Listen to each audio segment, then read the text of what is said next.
কিয়ামত পর্যন্ত যার কবর যেখানে আছে, নওগাঁর মান্দায় যে কবর আছে, বগুড়ায় যে কবর আছে, রাজশাহীতে যে কবর আছে, চাঁপাইনবাবগঞ্জে যে কবর আছে, জয়পুরহাটে যে কবর আছে, নাটোরের মাটিতে যেই কবর আছে, ঢাকায় যে কবর আছে, চট্টগ্রামে যেই কবর আছে, যেই কবরে যাকে যেমন ভাবে দাফন করা হয়েছে, সবাইকে সেই দাফন থেকে জীবিত করে তুলবে একজন। বলেন সবাই তিনি কে?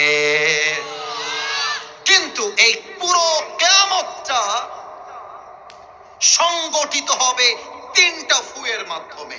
আমরা যে এখন ওয়াজ করছি বিকাল বাজে 4:45, রোজ সোমবার বাদ আসর।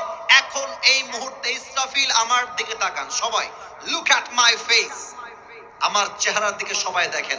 ইসরাফিল তার মুখের সামনে জাস্ট লাইক দিস, সিংহাটা ফু দেওয়ার জন্য এমন ভাবে দাঁড়িয়ে আছে,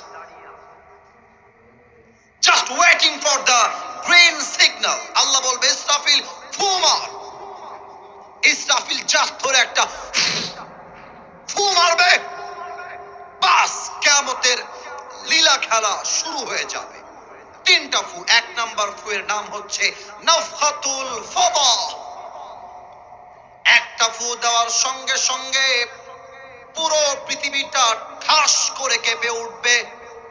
ইয়াউমা ইয়াকুনুন নাসু কাল ফারাশিল মাবসুস, মানুষগুলো বিক্ষিপ্ত পতঙ্গের মতো নিক্ষিপ্ত হবে।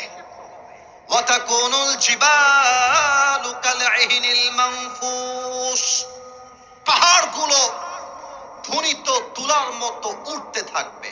এই তোমরা শীতকালে র‍্যাকেট খেলো না? এই যে যুবকরা আস্তে আওয়াজ দিয়েছে, আর একবার জোরে চাই, র‍্যাকেট তোমরা খেলো না? আচ্ছা একটু আমার হাতের দিকে তাকান, একটু আমার হাতের দিকে।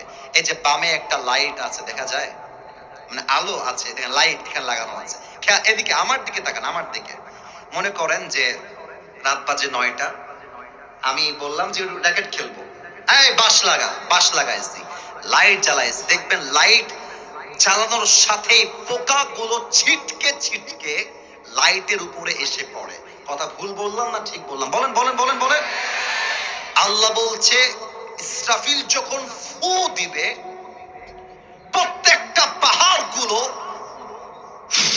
ফু দিলে তুলা যেমন ছিটকে ছিটকে উড়ে যায়, প্রত্যেকটা পাহাড়গুলো ধ্বনিত তুলার মতো কিয়ামতের দিন উঠতে থাকবে। আল্লাহু আকবার।